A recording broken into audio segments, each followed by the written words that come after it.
Hi, I am Lisa, I'm Cryss. and welcome to AKS Knits and Crochets number 48. Woo. So you said you wanted to go first. I said I would go first. I never actually want to go first. I'm shy. Oh. I'm working on my shawl. I like her. We Mm. friends. Mm. Um, she's pretty. Oh. She's very small right now. I haven't worked on her every day. I haven't. You know what? I keep saying like, oh, this is so simple. It's gonna go so quick. So I haven't been putting in the time like I need to. But I'm gonna work that out. I had some other things to attend to. Now I'm sorted. Mm-hmm. I will be giving her more time. But and I also did some ripping out. I know because it's different than last time. Yes, because I decided to do these mohair stripes. Because if you remember what the shawl is supposed to look like, there's going to be this centerpiece that's the blue, and that's going to be long enough to go from shoulder to shoulder and then back again on the other side. But then hanging off of that are going to be two long mohair pieces. And I didn't want it to just be a block like mohair, wool, mohair. So I did these stripes so that when I'm working off the ends here, the mohair starts to make sense, right? Yeah. I want to introduce the mohair a little bit sooner. So I had this solid before and I had to rip back and add in my stripes. But I'm really glad that I did. I think this color works surprisingly well with the wool. I wasn't sure about it, but I had to choose out of what I had in mohair. I had to choose a color that I had enough skeins of because I don't want to have to order my mohair from Denmark because that's very far away. But I think this icy blue color works surprisingly well. Yes. And I'm just using the same stitch pattern as, for the main body. It kind of gives everything a lift. And I love it. I love it. I'm very happy. This is very simple, one row repeat. There's really not much to it. And I need that sometimes. Yeah, don't we I all? need just a nice little simple, relaxing project. I mean, the handkerchief hem top wasn't difficult, but she took a long time. And yeah, it was just a lot. I'm all the way up to a 4mm hook. Oh my gosh. That's from a 2.25, right? Yes. I'm like, oh, wait. What stitch is going to be? But I like how the stitch pattern looks in the mohair. Hold it up close to the camera because I'm really surprised at how you can see pattern in the mohair. I know, right? This was a really good stitch pattern I stumbled across. I'm very happy with it. Very excited. You know what? I'm gonna make a note. Let me know. It was from Urban Edge. Urban Edge, right? Oh, good. I did include it in the and notes it was last time. The Milan top. Okay. I had that book for years before I figured out that each pattern was named after a city. I don't know why I just didn't put it together. It's Urban Edge City, yeah, but it's the Milan top. But yeah, see, that's just a progress marker that I had.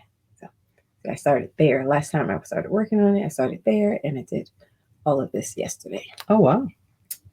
But yeah, it's proceeding apace. That light blue really is doing something, and I'm not even sure what it is, but it's just making the other colors go pop. But so I made changes, as I was working on it, and I did these stripes. And I was really frustrated with myself. I was like, well, why didn't you think to do the stripes beforehand? But I think I'm realizing that that's just kind of how designing works. It's like my analogy is like when you go to the grocery store, like sometimes you're like, oh, I'm going to be so good. I'm going to make a list and buy everything from my list at the grocery store. But then you get to the store and you see something that you didn't know you wanted, but now all of a sudden you got a crave, or something's on sale and you're like, oh, I should pick up some of that. Or you just forgot something off the list. You know what? It's just, even though there's a list, it's just part of the process. There will always be a part of the design that I have to do after I start, just because it's different in your head from when you see, because this was supposed to be all single crochet and I just didn't like how it looked. And I couldn't have known that until I started working with the yarn. Yeah. So that's just how it goes. Yeah. That's it. It just be like that. But I'm loving what you ended up with. Where the destination you got to. It looks great. So, and then like I was in my head, it was going to be 4 rows of mohair and 4 rows of wool. But when I did the first 2 rows of the wool, I was like, oh no, I like those being skinnier because the yarn is so much more substantial.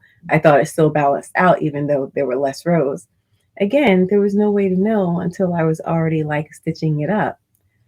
So apparently that's just I keep thinking every time like I make changes as I start working that I'm doing something wrong. No. But I think that's just the way it goes, at least for me. I always have this dream that I'm going to have like an exact plan written down and then I'll just follow the plan and that'll be it. And that never happens. I think it's time to let go of that dream. Like Vern on Trading Spaces? Yeah, I was just thinking, oh my God, I've been thinking about the space plan. Don't ask. But this TV show, this decorator, he did very detailed plans and the contractors loved working with him. Yes. Because he had all his measurements right and everything. Yes. And they called them the space plans because they were so detailed. Yeah, I keep thinking I'm going to do space plans and then just work from that. And apparently that's not how anything works. No. That's fine. No. I get it now. Now that I know, I'm okay with it. But yeah, that's where I am on my project. It looks great. I really love. And you know what? Breaking up that wool was genius. It was necessary. I don't know why, genius. But it just, and it looks really good. I'm really, really happy. And how do you like the feel of the fabric? It's nice. It's, I when I got the yarn and I saw I had 50% in acrylic, I was like, I don't care. These colors are so beautiful. I'm going to figure out something to do with it. But I've always liked the feel of acrylic because it is that super soft feel that I like. So I'm never mad at acrylic. I just can't always wear it. But I have to find the right way to wear it. Exactly. But yeah, I always like the feel of acrylic. Wow.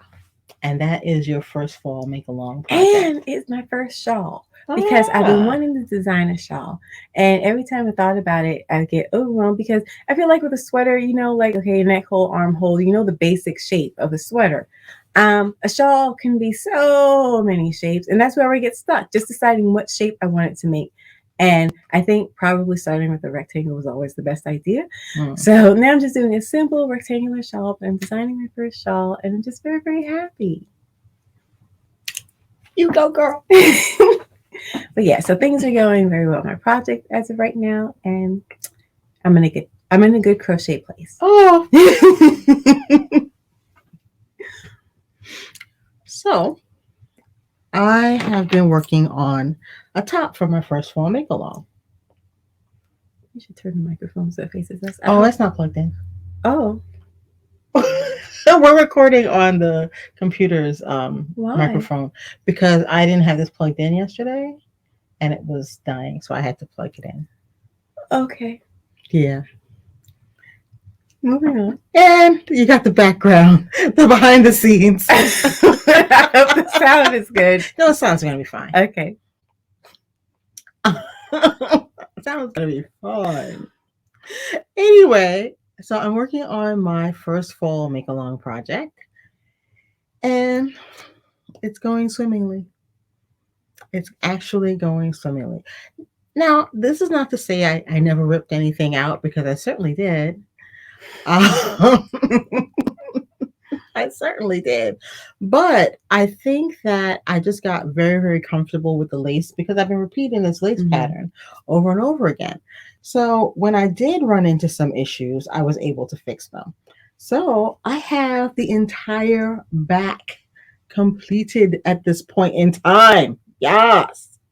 So I will be... Why do you have so many of the safety lines in there? Because... I wanted to leave them in so I could see exactly where I was measuring and measure at the same point. So I have a vertical one, which is the spot where I measured every time. And you know what? I think I have solved the mystery of why it measures differently sometimes. I really think I have, because I've had that experience. Have you ever been measuring? You've been knitting and knitting and knitting, right? So you're measuring. Let's say you have to get to, you got knit sills, you get to 7 inches. So you're measuring. It's always 2 inches short. You stop and you measure. And then one time when you stop and you measure, it's 2 inches too long. How does that happen to you? because it's happened to me.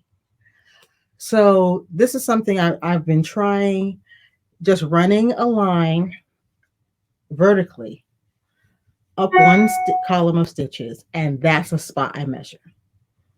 And believe it or not, it measured the same every time. Every time. That's weird, Lisa. It is weird. And then this was marking where I'm placing the armhole. Mm-hmm. And then I just didn't bother to pull the rest of them out. Okay. But I found it very helpful.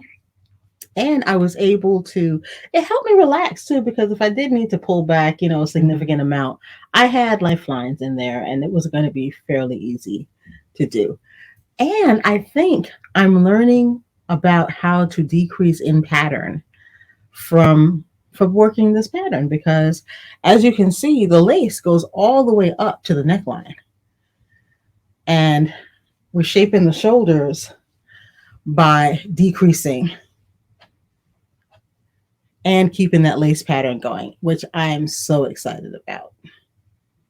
So what I think I'm going to be doing, because I like the body plan of this t-shirt, is when I want to make a t-shirt, and I do want to make a couple of t-shirts, I'm just going to use this method for making the t-shirt and plot my own pattern into it. Bloop. I think it'll be a lot of fun. And I have been doing my beads. Matter of fact, I was watching, my mom and I have been marathoning Mr. Mercedes. Marathon in a very sedate way, though. We watch about 2 episodes each day when we had time. I don't have time for like hours and hours, but That's no heart. I was able to finish that, and I have most of the beading done on the back. So I have, I think, 2.5 rows of beading left to do. So that's 48 or so beads to sew on. And the back will be completely beaded and knit. Then I will switch over and do the front. So I might cast the front on tonight, just as a little celebration. And today is September 1st. We are midway through our first fall make-along. And I think I'm actually going to have this bad boy finished to wear for the first day of fall. I'm so excited. I don't even know what to do at this point. I'm like, yes. But that's where I am with my first fall project. Now, if you want to keep up, I do post the occasional picture with hashtag #FirstFallMal2022. Thank you very much. On Instagram and Facebook. Because that's how I roll. What else would you like to chat about today, Cryss? What's going on with you? You know me, that I got my one project. I know. And I stay faithful to my one project. But I have a crazy, insane queue that's getting out of hand, and it's always on my mind, and I don't know what I'm going to do. So what's the next project after this? Probably the long cocoon cardigan. I was just going to ask, do you like keep your queue in order and you work it in that order, like for real? I don't always. It depends on if I have the yarn. Sometimes I have an idea, but I still have to find the right yarn for it. Sometimes I already know which yarn I want to use. So everything that already has what I call assigned yarn, which means if I've chosen it to go with a particular pattern, it's been assigned. All my assigned yarn projects go to the front of the queue. I gotta use my queue as a Chinese menu. So sometimes I take a little from column A, a little from column B. You don't have a queue. I do. It's chaos. No. It's, you know what? It's not exactly as linear as yours. It's more of a gestalt. You know what a queue is? It's a line. Yeah, but you can line things up. You have a queue, it is by definition linear. But you don't have to like go in that order like beads on a chain. You can pick something from over that part of the line and then come back and maybe pick something from this part of the line. It's still in a line. Okay. But how you interact with that line is like a gestalt. Okay. Yeah. Gestalt. I like that word. I know. I see you thinking chaos. It's like flashing like a neon sign. Okay. I also have a tiny crochet project going. I had so much of this beautiful yarn left over from my outline tank that I was like, girl, you're gonna do something with this. So I was lusting after one of the bag bottoms that Mom and Crystal use. I was like, oh, that's so Jealousy's an cool. ugly emotion. It's not ugly, it inspires. Oh. She said jealousy and ugly. It's Okay. inspirational. So what I did was pro jealousy. Pro jealousy. If it spurs on your creative endeavors, go for it. So what I did was my top has those little drop stitches. So I just did something that mimics it, all in single crochet. My crochet skills are not really that great at this point in time. So what you should do? I'm doing something super simple. I just, instead of doing the drop stitches, I would just do all the way around and then embroider up those two lines instead of that's doing an the open idea. spaces. That's an idea. And that way you can just crochet in around and not worry about it. Yeah, because I don't think I'm at this place yet. But the fabric feels great. I love the stability that the bottom is going to give the bag. I'm just really, really excited. I want to play around with different size and shape bag bottoms and see what I can do in bag space. But I'm gonna have to look around and see how knitters can use this, because I think as a knitter I would have to make the bag first and then fit the bottom into it if I wanted to have a nice solid bottom on the bag, which I do like. So you would sew it on or something? You don't have to look like that. Dang. Because at least I found it impossible to knit around this. I tried the magic I can't even imagine trying to move both sticks around. It was quite difficult. And I got out, I don't know, about 8 double points to make it around, and that was absolutely no fun at all. So I was like, you know what? Half hook will travel. And this is my favorite kind of hook. It is the Prim ergonomic, and I'll show you how I hold my hook. Mom and Crystal say it's weird, but basically I hold it like this, and I just roll the hook back and forth to make the stitches. It's so odd to see it in motion. It's like, oh, what are you doing? They literally come up to me and like, what are you doing?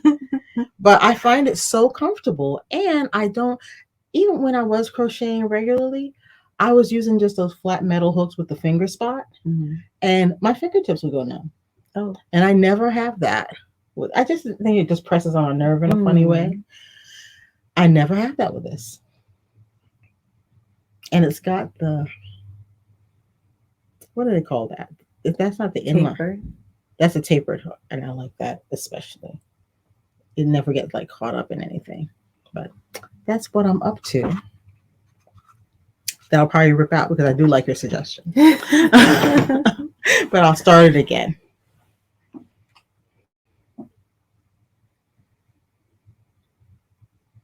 She's checking the list. I am checking the list. So we are planning a little field trip. Is that what we're calling it? Yes, that's what I'm calling it. I'm calling it a field trip. New Jersey Sheep and Wool. And technically, it's called the Garden State Sheep Breeders Association show. But funny enough, Rhinebeck is actually New York Sheep and Wool. Yeah. But New Jersey has one too. It's a sweet little festival in Mercer County, I believe. Yeah, Hunterdon is the town, I think. It's the Hunterdon Fairgrounds. Yeah. At the Hunterdon Fairgrounds, wherever that might be, Google is your friend. So we're going to go. I'm super duper looking forward to it. I'm planning the picnic as we speak. Oh. Yes, there will be a picnic.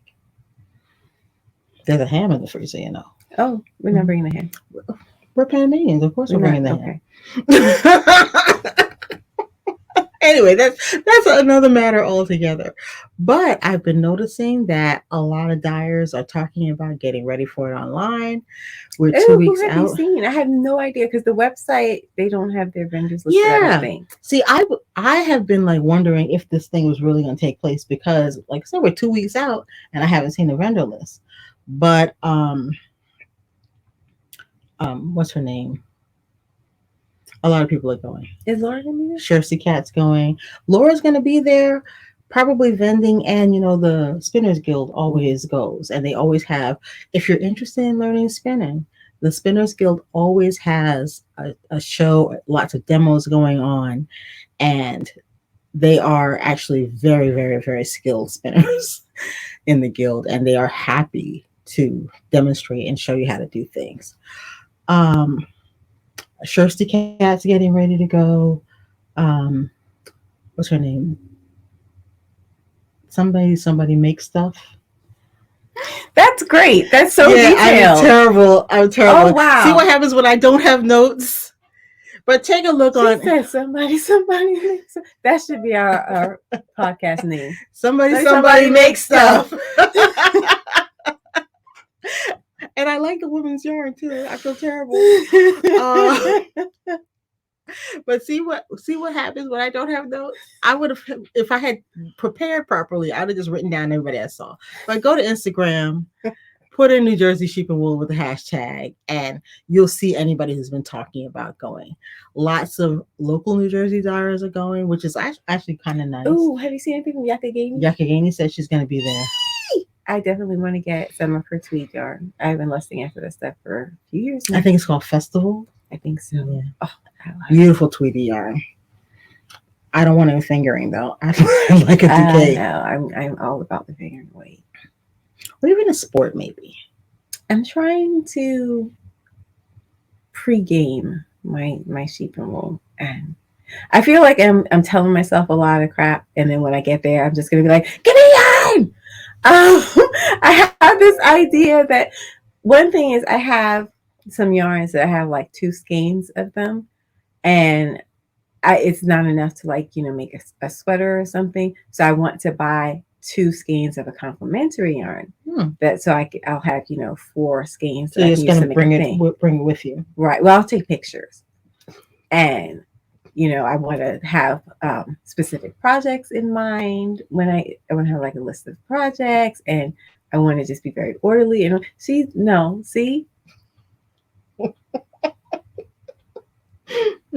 you gotta support me in my goals. I support you. I believe. Your eyebrows say otherwise because they're all the way up here. I believe. I really want to be that organized shop because I want to shop with my head and not my heart. Because when I shop with my heart, I spend too much money. Because I love everything. Yeah.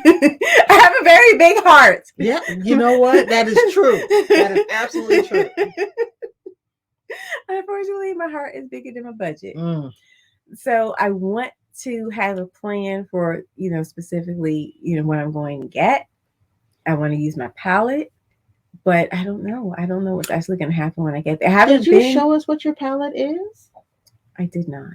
You know what? Next week, let's do a palette show and tell. Okay.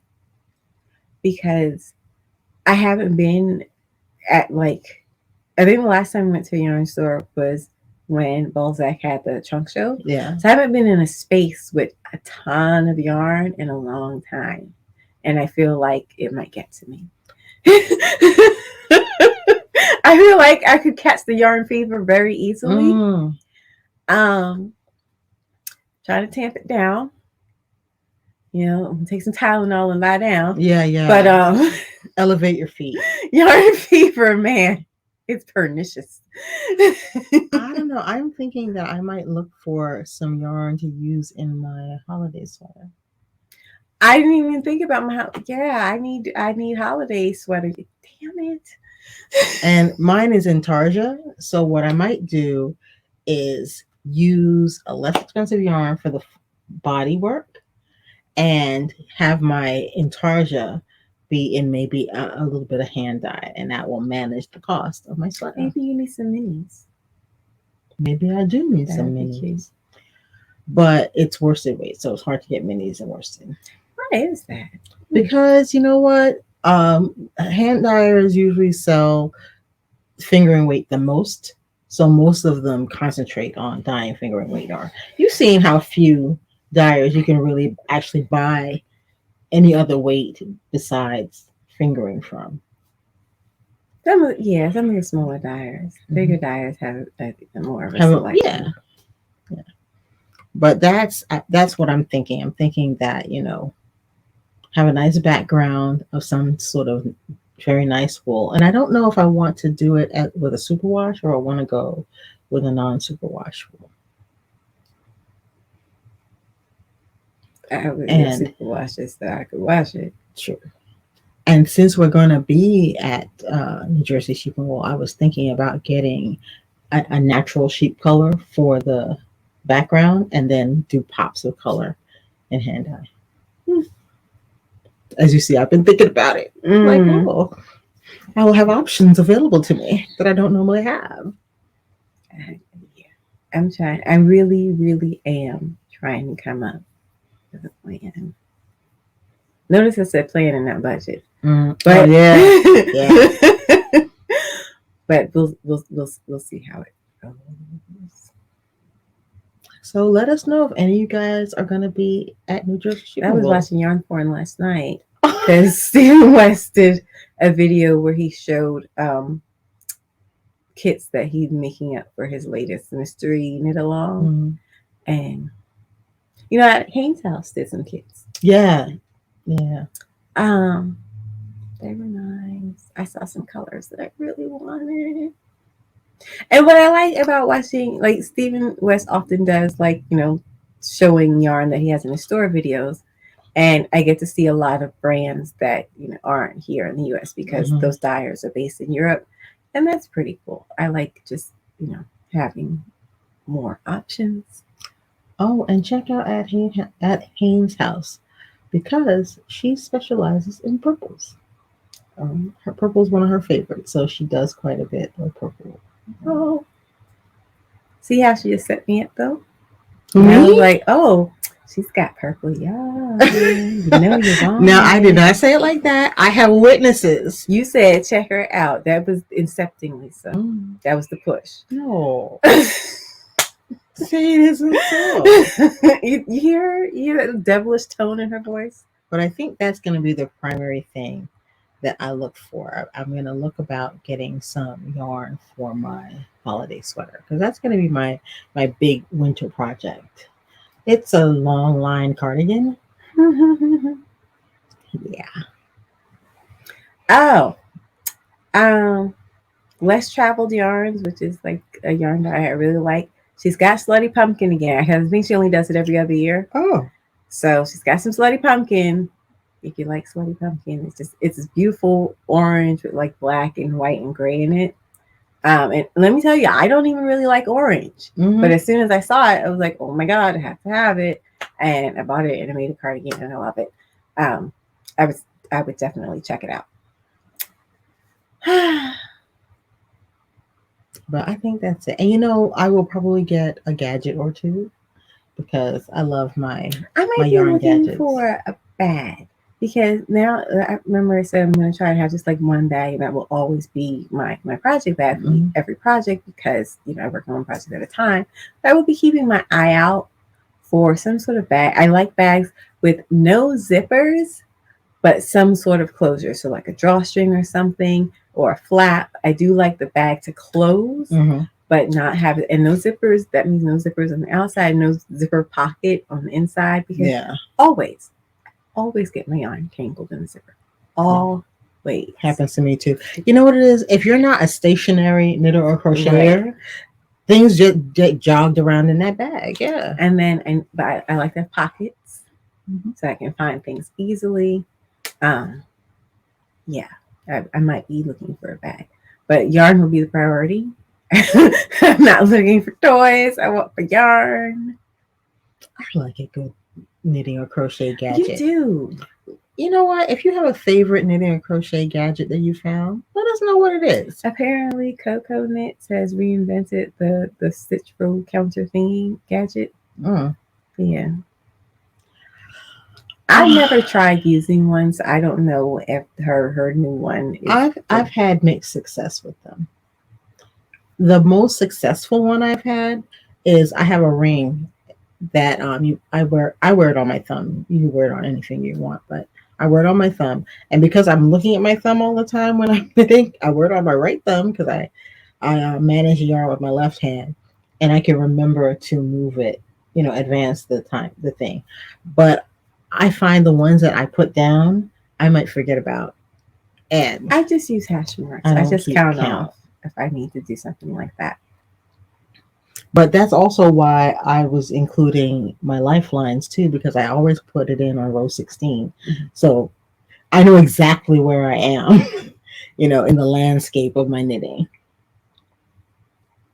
But that's a good thing to do with your lifelines too. Always pick a row number where it's going to be placed, and that helps you count too. Sometimes I do that with stitch markers. If I'm doing something that's just like a sea of single crochet stitches, so I don't have to count, from the beginning every time. I'll put a stitch marker every 10 or every 20 rows, and then I just know. Yeah. Yeah, girl, because you got to keep count somehow. How? Oh my God. Because I've gotten lost. My handkerchief hem top, each square started with, I think, 155 stitches. Oh. That really teeny tiny little chains. Yeah, that was a lot. That was a labor of love. Oh my God. I had to do that 4 times over. Mm-hmm. Yeah. If someone wanted to buy that off you, what would you sell it for? You mean after I slap them?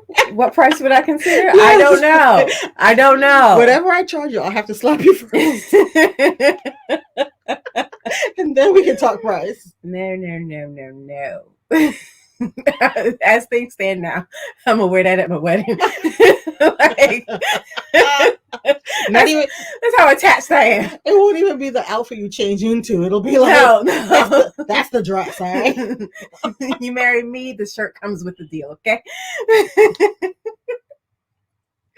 But yeah, no, not letting that one go. No. Oh, okay. Priceless, like they used to say. Okay. Was it American Express commercial? Yes. Well, alrighty then. Well, you know what? I have been threatening this for several weeks now. You've been threatening yourself? Yes. But I finally got everything together that I needed. Actually, I had this notebook, and I emptied out all the old stuff that I had in it. Boy, you know what? That I do miss my old office job, because I used to make profligate amounts of copies. When you mainly got your patterns from the interwebs on various blogs and whatnot, you would believe the things I had in here. I was like, seriously? What was I thinking? All printed out. That doesn't sound good, Lisa. Whew. It was a stack like this thing. But anyway, so I recycled this notebook. It's a great notebook. I was like, where did I get this? So I made a cover for her, and it just says swatches. Now, the image, which Crystal thinks looks like a scary child, which I think is adorable, if you notice, she is playing with her yarn. I bought it in an image pack from somebody on Etsy. So I got all kinds of knitting and crochet images, needles, hooks, all kinds of things like that. So this is my swatch book. So what I did was I got a page protector. And actually the page protector... Why don't you take the page protector Yeah, out? that'd be a great idea. I don't want to make that big loud sound. I know exactly how it sounds. The page protector I got from my friend Jessica, who was doing a project similar to this. And I was like, oh, that's such a great idea, because I was like, oh, how am I going to attach this swatch to this paper? But I don't have to, because the page protector holds it. And on the back, dun, dun, dun, is all the information about the swatch. What company it came from, how much yarn, the gauge, both blocked and unblocked, because I take my gauge both blocked and unblocked since I had that, the care information, and in the case of this particular swatch, the fact that I held two yarns together. So going forward, if I ever want to use this yarn again for something, or I think it was even easier. Oh, and what I did too, I organized it by gauge in the book. So I have Crystal's gonna watch Crystal's face because she's gonna give me a look. What? It's coming. It's coming. Here it comes. So I have it divided up by stitches per inch. So that was the look. That was the look. Because a lot of times when you're working with, like me, I work with patterns.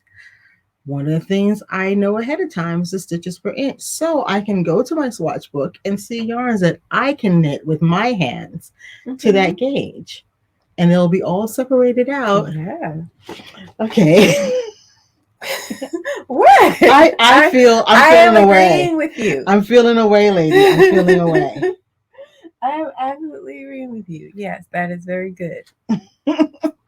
But I think it's a great way to kind of categorize my personal yarn stash by gauge, so that when I do find a pattern and it says, oh, you need to get so many stitches per inch, I can just go, oh, wait a minute.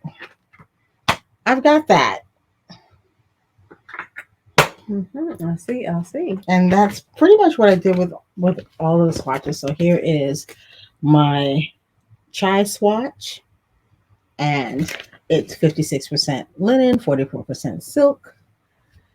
And I know exactly how it will gauge out on a 4mm needle. Now, if I did do something with a smaller needle, that would have its own swatch. And over time, because I know for myself, I tend to use the same yarns in different projects. Particularly if I really like a yarn, I'll use that yarn in different projects. I will have over time an idea of exactly what this yarn will do, what it will be good for. And it'll be not just hypothetical yarn, it'll be yarn that I have in my stash. Mm-hmm.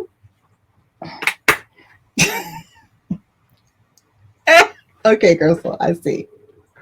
I see what? all too clearly now. Anything. And it turns out I really like to make things take things from DK to worsted.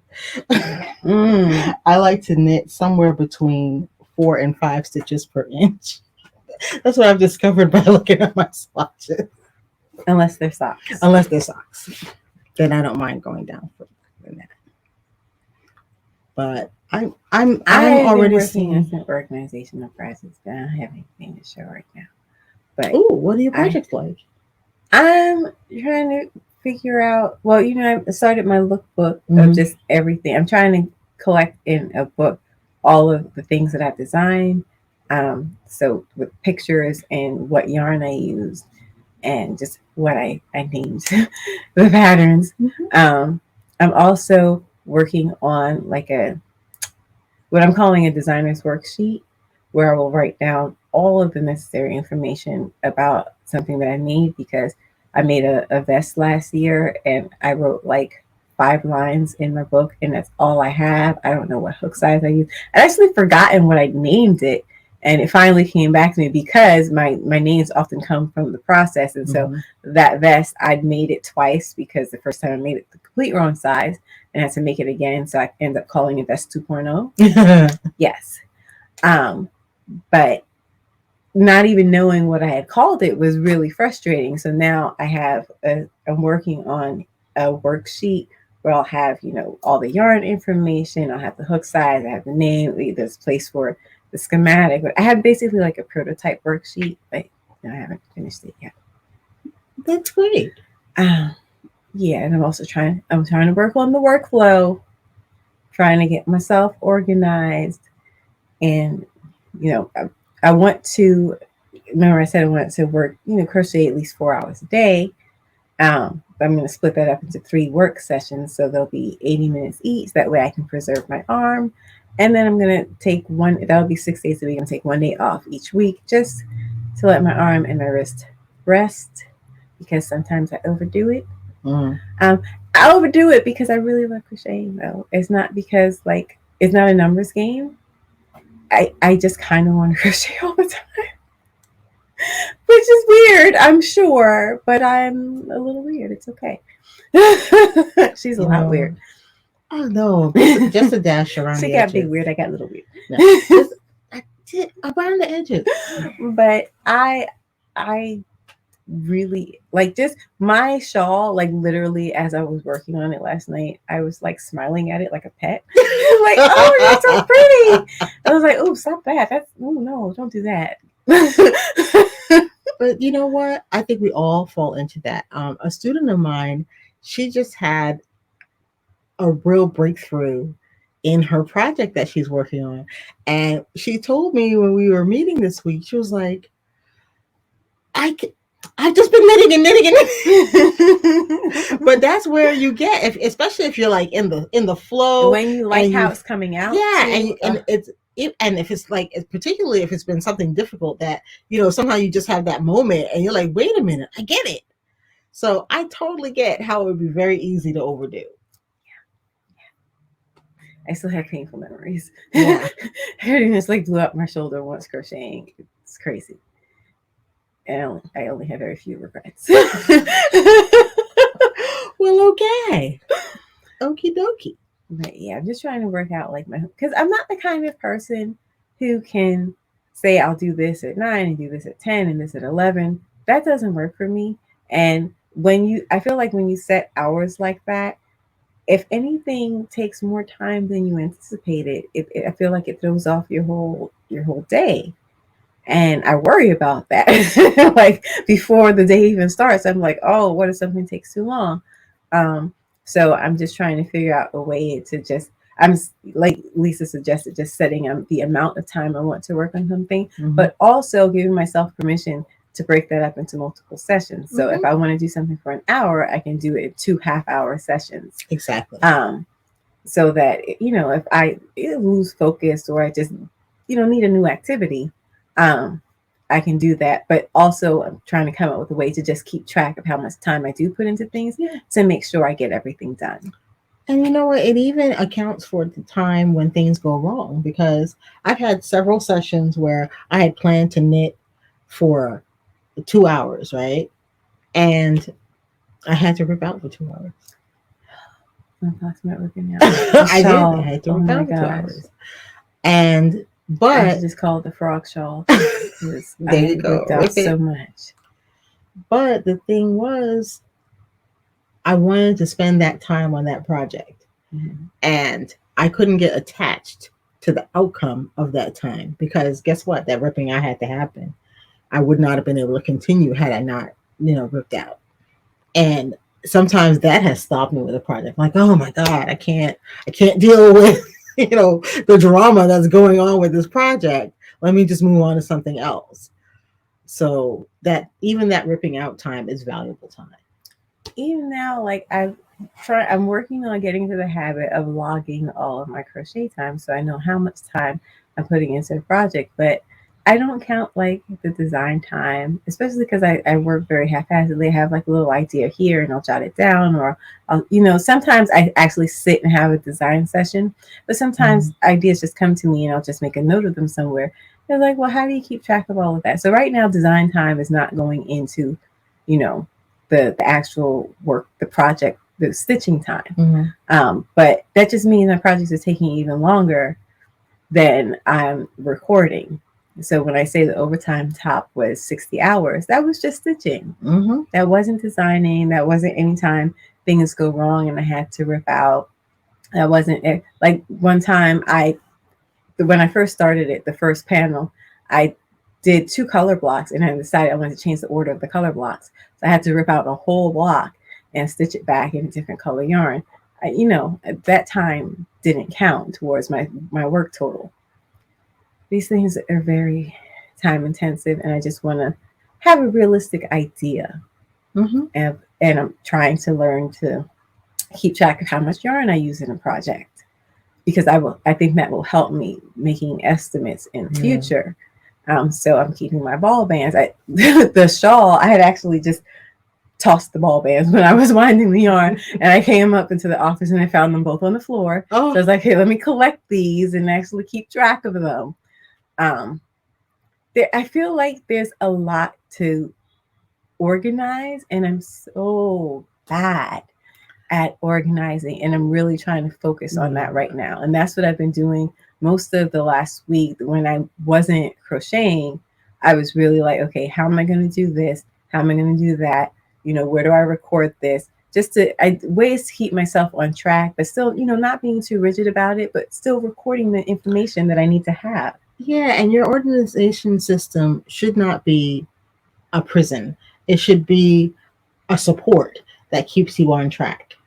And if it's making you feel anxious or, oh no, this amount of time I've planned, when I plan my time blocks, I plan buffer time, and I never plan things back to back to back, because that does put you on that treadmill where, oh no, if one thing goes wrong, yeah, your whole day is shot. Yeah, but no. So you always leave buffer times in between, so that if you do run long, because you got caught up in a rip out, you couldn't stop right when you wanted to stop. You have that time already built into the system, and it doesn't feel like a prison or a pressure. But it's hard because I'm all over the place. You know what? I'm like my mom. She gets a lot done, but it's messy to see. And the same thing with me. I get a lot done, but there's no plan. It's amazing how much I get done because there's no kind of plan, and I don't plan it out beforehand, and I don't record it afterwards. So you forget things, you misplace things. And I'm really trying, just because I've gotten much more serious about crocheting. I need to do this now. It's like it's the next step. It's I'm no longer a crochet toddler. I'm now a crochet adolescent. Oh my! And I need to start adapting accordingly. Oh yeah. Oh, absolutely. But I think the record keeping is going to be really useful for you. What I've been doing, because I absolutely suck also at keeping the ball bands. Right? What is that? I weigh the leftover yarn, and I weigh the project. Yeah. And that's how I know how much yarn I've used in the project. And because I will often create a textile, create a yarn by holding two together, I weighed my ball so that I know one ball of this with the tencel and the cotton together weighs, I think, 124 ounces. Ounces or grams, thank you. And then I was able to figure out how much I used in the top just by weighing the top. So even if you can't keep track of ball bands, because it's a miracle that you do, because I just started. Okay, because this is a brand new thing.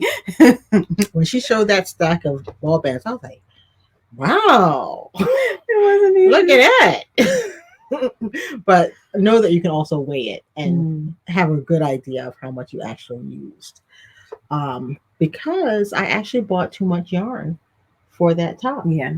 I was worried that the 200 grams of the Universal Cotton Supreme that I had wasn't going to be enough. Oh, but 200 grams to make a tank top. I know, right? Plenty. It was silly.